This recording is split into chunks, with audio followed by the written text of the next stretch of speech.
제가 이제 오늘 여러분과 함께 나누고자 하는 설교의 말씀은 우리가 직분자입니다 라는 제목으로 말씀을 나눌 텐데요. 약간의 교육과 강의 형식의 말씀이다 이렇게 이해하시면 좋겠습니다. 왜냐하면 우리가 이제 연말이 다가오면 내년을 준비하고 또 여러 가지 사역들을 고민하고 또 특별히 직분자들에 대한 여러 가지 또 교육과 훈련들도 필요한데 우리가 좀 잘 알지 못할 것 같은 혹시 우리가 잘 이해하지 못해서 우리가 오해하거나 실수하거나 하는 일들이 없도록 하기 위해서 좀 당부의 말씀들을 이 말씀을 빌려서 여러분에게 전하고 나누고자 합니다. 여러분 직분을 무엇이라 생각하십니까? 여러분의 직분은 무엇인가요? 직분을 뭐라고 말씀하실 수 있겠어요? 우리가 아는 흔한 직분 뭐가 있습니까? 목사도 직분입니다. 그 다음에 장로, 또 권사. 자, 질문을 드리면 속삭이지 마시고 자신 있게 이게 틀렸다고 막 좀 창피하면 되죠. 괜찮아요. 예, 부끄럽지 않습니다. 목사, 장로, 그 다음에 권사, 안수 집사, 그 다음에 서리 집사. 보통 우리가 이 정도로 교회 안에서 구분하죠. 그리고 예전에는 뭐 권찰도 있고 또 뭐 있었나요? 전도사도 있고 강도사님도 있고. 네, 우리 교회는 없는 게 좀 많이 있네요. 네. 그런데 장로님이 뭐 하는 사람입니까? 이런 질문을 던졌더니 어떤 아이가 이렇게 답을 했다고 합니다. 뭐라고 답했을까요? 악수하는 사람. 굉장히 기발하지 않습니까? 내가 어느 책에서 봤는데 이 질문을 던졌더니 장로님은 악수하는 사람이다. 이렇게 생각을 하는 아이들이 있었다라는 이야기입니다. 무슨 말인가 하니 그만큼 우리가 아이들뿐만 아니라 이 직분에 대한 이해가 부족하다는 것을 단편적으로 보여주는 이야기라 생각이 듭니다. 여러분 좋은 장로는 어떤 장로일까요? 뭔가 교회 사역의 힘과 의견의 균형을 맞추기 위해서 일단 반대하고 보는 장로. 좋은 장로입니까? 나쁜 장로입니까? 의견이 없으시네요. 자기 생각이 없으세요? 그럼 반대로 목사가 하는 일에 무조건 찬성하고 옳습니다. 그렇게 합시다. 라고 하는 장로가 좋은 장로입니까? 자, 이제 점점 복잡해지기 시작합니다. 네. 그만큼 우리가 직분을 생각할 때에 그냥 이 사사기의 자기소견에 옳은 대로 생각하는 것처럼 그냥 내가 아는 지식이 그냥 전부라고 생각을 해서 내가 원하는 대로 나는 이 길을 가겠노라 하는 경우들이 참 많이 있는 것 같습니다. 흔히 교회에서 이 직분을 이야기를 하면 벼슬 정도로 생각하시는 분들이 참 많이 있어요. 그죠? 벼슬 혹은 뭔가 교회를 오래 다니다가 승진한 것처럼 생각을 한다든지 그래서 회사에서 흔히 말하는 회사에서 정해진 직업처럼 이해하는 경우들이 많이 있는 듯 합니다. 그래서 어떤 분들은 또 많은 분들이 상당히 시간이 지나면 내가 나이가 들면 오랫동안 교회 생활을 하면 당연히 나이 들면서 올라가는 하나의 명예직처럼 생각하는 것. 이것이 많은 성도님들이 가지고 있는 생각 중에 하나가 아닐까라는 마음을 갖게 됩니다. 제가 이렇게 얘기하는 것은 그것이 맞다는 겁니까? 틀리다는 겁니까? 그렇지 않다는 겁니다. 그래서 어떤 교회는 60세 이상이 넘으면 60세 넘은 남성분한테는 다 장로님이라고 부르는 교회들도 있어요. 그리고 50인가 60이 넘은 여성 성도들에게는 다 권사님이라고 부르는 교회들도 있습니다. 그러나 이러한 직분에 대한 오해는 한마디로 이야기하면 하나님이 주시는 선물이다. 직분이 하나님이 주시는 선물이라는 이 사실에 대해서 알지 못하는 무지에서 오는 결과들이고 현상들이다라고 그렇게 이해할 수 있을 것 같습니다. 여러분 장로의 자격이 어떻게 됩니까? 장로의 자격을 알고 있습니까? 몇 세 이상 되면 장로가 될 수 있습니까? 아무도 모르시네요. 몇 시요? 45세. 조금만 낮춰보세요. 40세. 틀렸습니다. 네. 제가 불러드리겠습니다. 장로의 경우 헌법에서 뭐라고 이야기하는가? 제5장 7위 장로 제3조 장로의 자격에 대해서 이렇게 말합니다. 만 35세 이상 된 남자 중 입교인으로 흠없이 5년을 경과하고 상당한 식견과 통솔력이 있으며 디모데전서 3장 1절로 7절에 해당한 자로 한다. 이게 우리 교단 헌법에, 교회 헌법에 나와 있는 장로의 자격 조건입니다. 예. 오늘은 디모데전서 3장 1절부터 7절에 있는 내용들을 이야기하려고 하는 것이 아닙니다. 그 밖에 이야기를 하려고 하는 겁니다. 만 35세. 그러니까 상당히 생각보다 낮죠? 예, 생각보다 낮습니다. 그리고 여기에는 만 35세 이상 된 남자로 입교인, 그러니까 세례받은 성인인 거죠. 세례받은 성인이면, 그리고 그 본교회에 5년 이상을 경과해서 다니고 있으면 어떤 신앙적인 그런 다른 요소들이 이제 들어가겠지만 기본적으로 자격 조건이 된다는 겁니다. 우리는 흔히 장로를 뽑을 때 안수집사 중에서만 되는 줄로 생각하셨죠. 예, 그것은 그렇게 하는 이유가 있습니다. 안수집사들 중에서 장로를 선출하는 이유는 안수집사님들이 사역을 감당하시면서, 안수집사님들은 주로 이제 헌법에도 보면 교회의 재정이나 여러 기관들에 속해서 열심히 일을 하도록 이렇게 규정하고 있거든요. 그러니까 그렇게 사역에 동참하시면서 교회가 어떻게 운영이 되고 있고 교회의 전반적인 이해를 가지고 있는 분들이 장로가 되었을 때에 교회에 좀 더 협력하여 사역을 잘 이루어갈 수 있기 때문에 그런 어떤 제안을 임의로 교회에서, 당회에서 그런 것들을 결정해서 해 나가는 부분들이 있는 겁니다. 그러나 실제로는 안수집사가 아니어도 35세 이상이 되고 이런 조건들에 맞으면 바로 장로가 될 수 있습니다. 흔히 시무장로라고 하면 어떤 장로를 이야기합니까? 시무장로는 장로 임직 받고 70세가 안 되신 분들이 시무장로입니다. 우리 교회는 시무장로님 몇 분 계실까요? 한 분. 네, 우리 훌륭한 노태겸 장로님이 함께 하고 계십니다. 우리 시무장로님이 한 분 계세요. 그러면 은퇴 장로님은 어떤 장로님을 은퇴 장로님이라고 그럽니까? 예, 시무하다가 70세가 되어서, 만 70세가 되어서 은퇴하신 분들을 은퇴 장로라고 부르는 거예요. 그런데 이 경우에는 그렇게 은퇴하신 분들을 은퇴 장로라고 부르는데 또 원로 장로가 있어요. 원로 장로. 원로 장로는 뭘까요? 자꾸 제 얼굴에 뭐 묻었나요? 이렇게 대답을 하셔야 되는데 쳐다보고만 계시고. 원로 장로는 뭐예요? 원로 장로는 20년 이상을 장로하신 분들을 얘기하는 거예요. 그러면 적어도 50세의 장로가 되면, 그쵸? 20년 하는 거잖아요. 그죠? 중간에 사고 치시지 않으시나? 그럼 쭉 20년을 하면은 원로 장로가 되는데 그냥 되는 건 아니고 교회에서 공동의회를 통해 원로 목사님을 추대하는 것처럼 똑같이 투표를 통해서 추대된 경우에 이분을 이제 원로 장로님으로 그렇게 추대하는 겁니다. 그래서 원로자가 붙으면 다 명예직입니다. 사역에 대해서는 다 은퇴를 하시고 사임을 하신 것이지만 그러나 그 직에 있어서 명예를 인정해주는 명예직에 해당한다라고 헌법에 그렇게 규정을 하고 있습니다. 그런데 또 협동장로라는 게 있어요. 이런 말 들어보셨나요? 협동장로? 협동장로는 뭐예요? 우리 추성길 집사님이 한번 협동장로님에 대해서 시원하게 말씀해달라고 하면은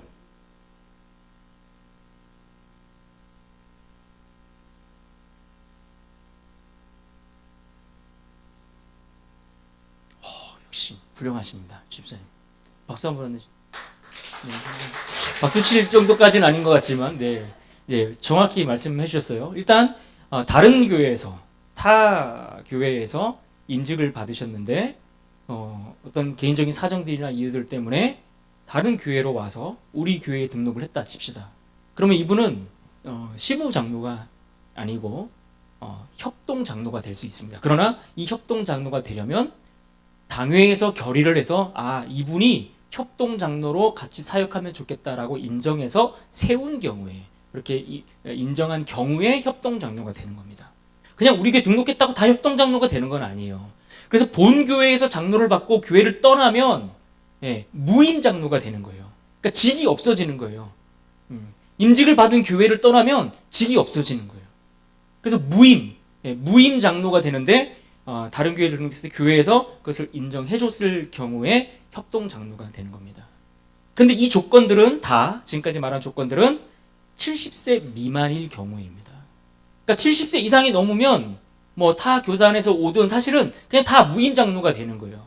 그러니까 본교회에서는 원로 장로, 본교회에서는 은퇴 장로 이렇게 되시든지 아니면 타 교단에 오신 경우에는 70세가 넘으면 다 그냥 무임 장로, 그러나 장로 호칭을 우리가 그렇게 붙여서 사용을 하게 되죠. 이제 그런 이해를 우리가 조금 알 필요가 있습니다.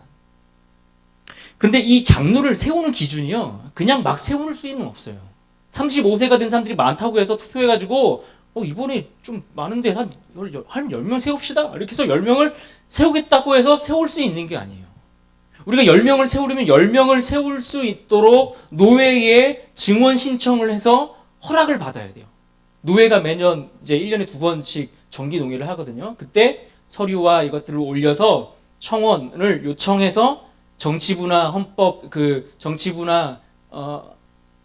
정치부에서 이런 것들을 심사하고 심의해서 이 조건에 합한 경우에 그것들을 증원을 허락해 줘야 우리가 10명을 뽑을 수가 있는 겁니다. 근데 그 10명을 허락해 주는 기준이 무엇이냐? 세례교인 25명당 1명의 장로님을 세울 수 있는 거예요.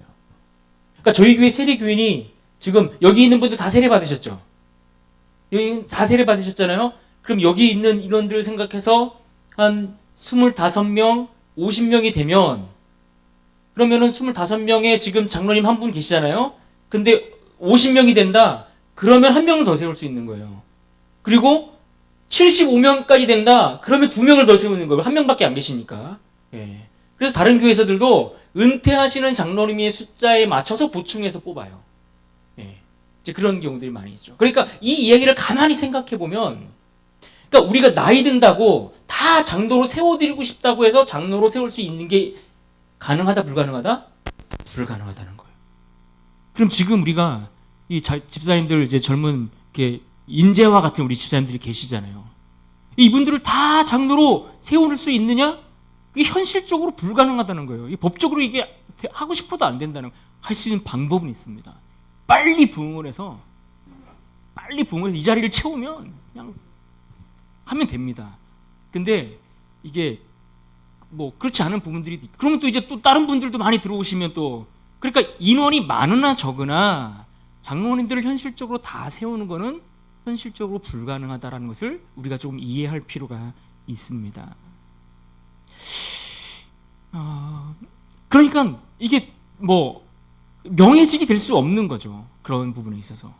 근데 안수 집사님들은 어떻습니까? 안수 집사님들은 어떻게 세워집니까? 안수 집사님들은 마찬가지로 투표를 해서 안수 집사를 세워서 안수를 드리죠. 그럼 이분들도 항존직이라는 얘기는 다시 번복하지 않고 그 직이 쭉 이어지는 것을 이야기하는 겁니다. 죽을 때까지. 그것을 항존직이라고 하는데, 안수 집사님도 항존직이죠. 그런데 이 안수 집사님들의 반해서 서리 집사님은 어떻게 세워집니까? 서리 집사님은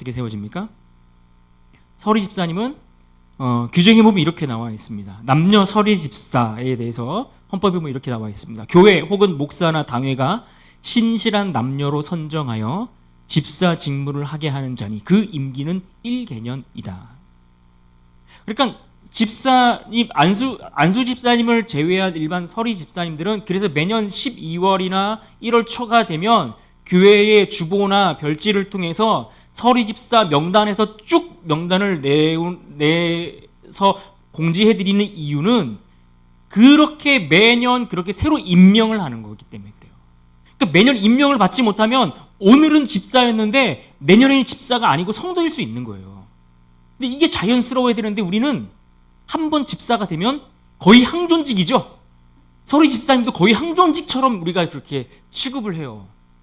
사실은 이게 맞지 않다라는 거. 그래서 때로는 믿음 없는 분들, 신앙도 없는데 그저 교회 나오니까 집사 한 번 임명해주고 그 다음부터는 돌아가실 때까지 집사님이 되는 거예요, 이분이 막. 사실은 이게 성경적으로도 그렇고 헌법에도 맞지 않는 일들이죠.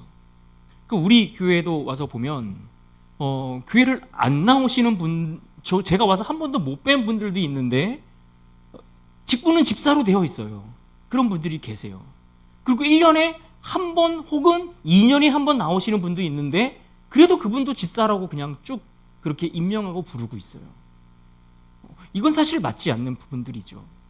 그래서 제가 생각했을 때는 그것에 맞게 우리가 임명하는 것이 옳다 생각이 들고, 그것이 교회의 직분을 귀하게 여기는 길일 뿐만 아니라 교회를 아름답게 세워가는 방법이기도 하다라고 생각을 합니다. 그래서 이제 올해 12월에 발표하게 되는 집사님, 서리 집사님들 명단에서는 예년과 동일하게 제가 다시 임명을 할 겁니다.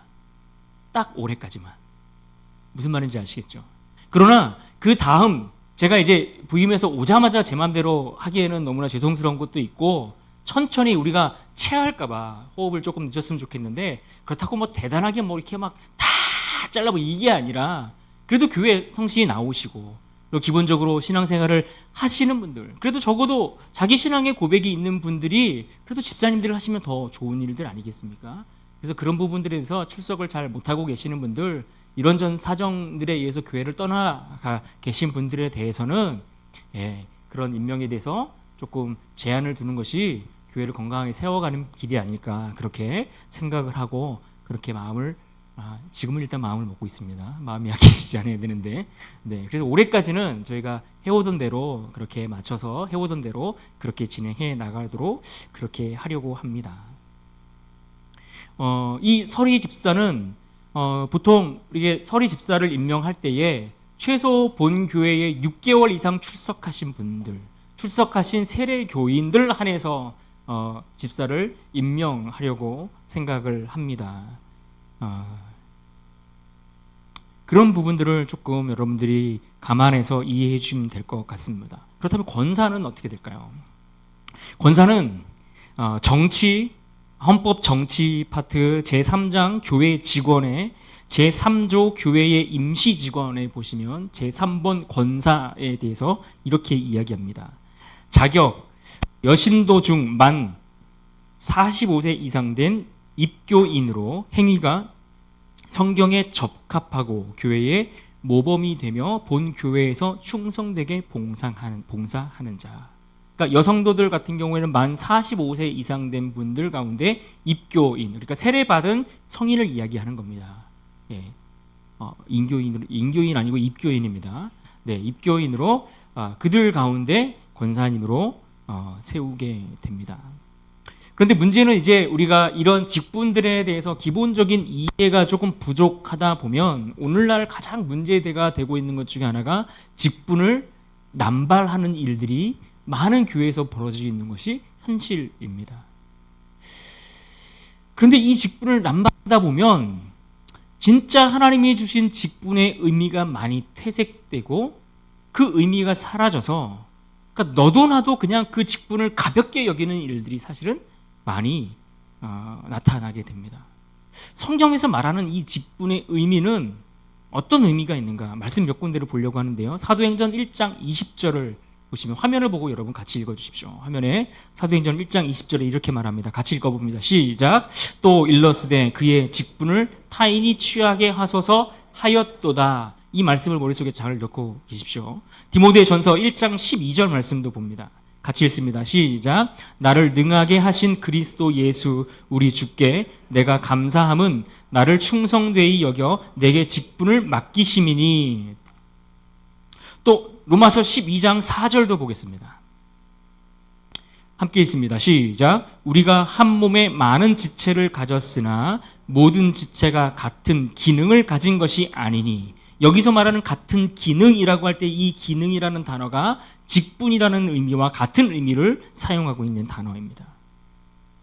그래서 지금 몇 구절을 우리가 살펴봤는데 여기서 공통적으로 말하고 있는 이 직분이라는 단어의 의미가 어떻게 되는가 하면, 그 의미를 따져보면 이 직분은 직무를 뜻한다라는 것을 알 수가 있습니다. 무엇인가 임무가 맡겨진 자를 직분자라고 이야기하고 있다라는 겁니다. 따라서 직분을 맡았다, 직분이 맡겨졌다라는 이 말은 무언가 교회 안에서 해야 할 직무가 내게 주어졌다, 맡겨졌다라는 말과 거의 동일한 의미라고 보는 것이 맞습니다. 특히 여기서 말하는 직무는 어떤 직무인가 하니 좀 더 구체적으로 풀어보면 성경 속에서 이 직무는 섬기는 일을 말합니다. 섬기는 일. 그래서 이 직분자들은 뭔가 맡겨진 일이 있는데 그 일은 어떤 형태의 일이냐? 누군가를 무엇을 위해 어떤 일들에 대해서 섬기는 일을 맡은 자, 그가 직분자라는 거예요. 그러니까 장로님으로 직분을 맡으셨든지 안수 집사님의 직분을 맡으셨든지 서리 집사님이나 권사님으로 직분을 맡으셨을 때에 그 직분은 그 직분에 맞는 무언가 직무, 무언가 섬겨야 할 일이 있기 때문에 그것이 여러분에게 하나님께서 맡기셨다라는 것을 성경이 가르치고 있다라는 겁니다. 그렇다고 해서 사실 이 모든 교회 안에서 섬기는 일을 다 교회의 직분과 연결된다라고 말할 수는 없습니다. 중요한 것은 이 섬기는 일을 우리가 누구로부터 부여받았는가 하는 겁니다. 아까 장로에 대해서도 이야기를 할 때 장로가 사실은 두 장로로 나눠지거든요. 가르치는 장로와 치리하는 장로. 보통 교회에서 세우는 장로님들은 바로 이 치리하는 장로를 이야기를 하는 겁니다. 성도들을 신방하고 돌보고 그리고 어떤 문제가 있는 성도들에서 어떻게 교회가 가르쳐서 치리해서 그가 온전한 신앙의 자리로 돌아오게 할 것인가를 돕는 역할을 하는 것이 우리가 아는 흔히 일반적인 교회 안에서의 장로입니다. 그러나 또 가르치는 장로는 목사를 이야기를 하는 겁니다. 목사는 이 가르치는 장로와 치리하는 장로 이 두 가지의 직무를 같이 수행하는 사람이 목사입니다. 그런데 제가 오늘 오전에도 설명하면서 제가 목사로서 또 여러분들이 직분자로서 우리가 무엇인가를 서약했을 때 그것이 하나님 앞에서 서약했다라고 말씀드리는 것처럼 우리가 직분을 받았다는 것은 이 직분을 하나님으로부터 부여받았다는 것을 우리가 아는 것이 굉장히 중요해요. 생각해 보십시오. 사도 바울을 보십시오. 이 사도 바울이 사도라는 이름이 붙었거든요. 그런데 사도 바울은 그가 사역을 하면서 늘 사도라는 이름이 쫓아붙는 것들 때문에 늘 사람들에게 비난의 거리가 되었고 논쟁의 거리가 되었고 늘 구설수에 오를 수밖에 없었습니다. 왜냐하면 사도는 주로 무슨 일을 해야 되는 겁니까? 사도라는 직분은 그리스도의 죽으심과 부활에 대해서 증인의 역할을 해야 하는 사람인데 바울은 사실 교회를 아주 극렬하게 핍박했던 사람이었거든요. 그러니까 다른 사람들이 봤을 때에 바울이 사도라는 이름을 붙이고 다니니까 어떻게 교회를 그렇게 핍박했던 네가 사도라는 이름을 붙일 수 있어? 이렇게 이야기를 했던 겁니다. 그래서 그가 사역할 때마다 막 그렇게 이야기를 하는 거예요. 그래서 갈라디아서에도 봐도 그렇고 로마서나 이렇게 여러 성경에 보면 자신이 사도로서 직분을 받은 것에 대해서 변명 아닌 변명을 하게 되는 내용들을 우리가 보게 되는 겁니다. 그래서 중요한 것은 사도로서의 자격이 있냐 없냐 이것을 인간적으로 따지는 것이 아니라 이것을 누구로부터 부여받았는가 하는 겁니다. 바울이 사도로서의 직분을 감당할 수 있었던 이유는 단 하나입니다. 무엇입니까? 예수님께서 그리스도께서 그에게 그 직분을 맡기셨기 때문에 그를 다메섹 도상에 만나셔서 그를 이방인을 향하여 나의 복음을 전하는 그런 증인으로 세우시겠다 말씀하셨던 그 예수 그리스도께서 부여하신 그 부여하심이 있었기 때문에 그가 사도의 직분을 감당할 수 있었던 것입니다. 그래서 직분은 직무를 수행하도록 부여받은 것인데 주님으로부터 받았다라는 사실을 인식하는 것이 굉장히 중요한 겁니다. 그래서 이 장로님들이나 집사님, 권사님이라는 이 직위보다 더 중요한 것은 그 직위를 얻음으로 인해서 감당해야 될 직무가 무엇인지를 아는 것이 더 중요한 겁니다. 그런데 보통 사람들이 이 직무에는 관심이 없고 직위에만 관심이 많은 것 같아요. 그래서 내가 권사가 됐으면 권사로서 해야 될 일이 있는데 권사로 해야 될 일을 할 생각을 안 하고 나 권사야. 이 좋은가 봐요. 나 권사야. 나 장로야. 나 집사야. 여기에서 그냥 만족하시려고 하는 경우들이 너무 많다는 게 참 아쉬워요. 그러니까 직위, 내가 어떤 직분을 맡았느냐, 그 직위에 관심을 갖지 말고 직무에 관심을 가지셔야 된다고. 그러니까 권사는 권사님들이 하셔야 될 일이 무엇인지를 찾으셔야 되고, 집사는 집사가 해야 될 일이 무엇인지를 찾아야 되고, 장로는 장로에 맞게, 안수 집사는 안수 집사에 맞게 그 직위에 맞는 직무가 무엇인지를 알고 거기에 충성하기를 힘써야 된다라는 이야기입니다. 그런데 아까도 말씀드린 것처럼 이 직위에서 직무에 관심을 갖는 일이 어려운 이유가, 이 직무가 아까 무슨 일이라고 그랬어요? 섬기는 일이라고 말씀드렸거든요. 그러니까 일이 힘든 일인 거예요. 그러니까 어떤 위치에서 일을 맡든 그 일들이 다 힘들고 고된 일인 거예요. 여러분, 섬기는 일이 얼마나 힘들어요. 예? 교사로 섬긴다고 생각해 보세요. 교사로 아이들 챙기는 일이 얼마나 힘들어요. 얼마나 수고스러워요. 예? 내 자식도 내가 이렇게 키웠는데 말이야. 뭐 이렇게 참아줘야 되고 인내해야 되고, 아이들 다들 이렇게 보듬어 가면서 챙겨가는 일이 얼마나 고돼요. 예.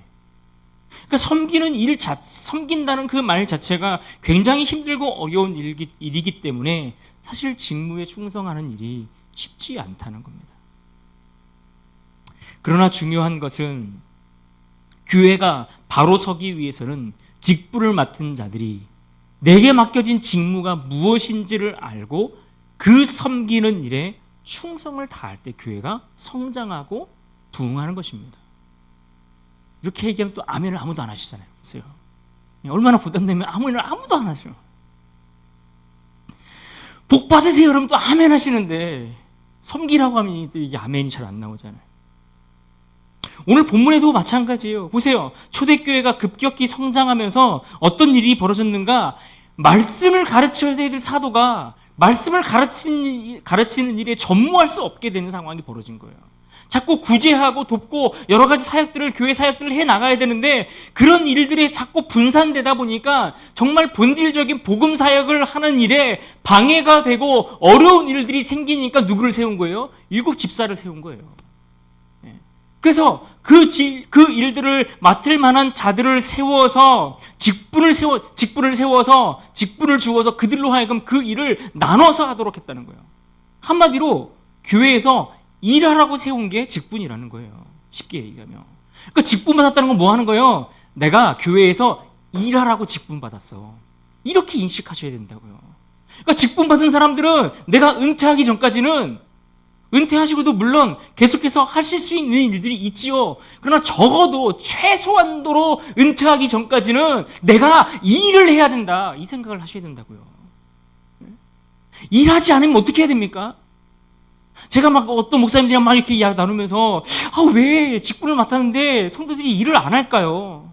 막 이런 얘기를 하다가 제가 막 흥분해 가서 일을 하지 않으면 직분을 반납하라고 해야 됩니다. 얘기하니까 갑자기 옆에서 다른 목사님들이 그렇게 얘기하면 큰일 난다고 저를 막 뜯어 말리시더라고요. 그래서 그 말은 원고에서 뺐습니다, 제가. 네. 그러니까 우리에게 하나님이 일을 하도록 직분을 주셨으니 우리는 우리에게 이 직분이 맡겨진 그날까지 열심히 일을 하는 거, 이것이 하나님이 우리에게 기대하시는 바라는 거예요. 여러분이 권사이십니까? 여러분이 집사이십니까? 여러분이 장로이고 어떤 직분을 맡았던 그 일을 맡으셨다라는 것은 하나님이 내 어깨 피고 내 자존감을 세워주기 위해서 하나님이 명예로 우리에게 주신 것이 아니라 내가 너에게 할 일을 맡겨줄게, 이래서 주셨다는 것을 여러분 꼭 기억할 수 있기를 바랍니다. 그래서 오늘 말씀에도 보십시오. 오늘 우리가 이제 연말이 다가오고 그러면은 항상 모든 교회들이 고민이에요. 항상 교사가 없고, 항상 주방에서 일할 사람이 없고, 항상 기관에서 일할 사람이 없고, 항상 뭐 하려고 하는데 다 일할 사람이 없어서 고민이에요.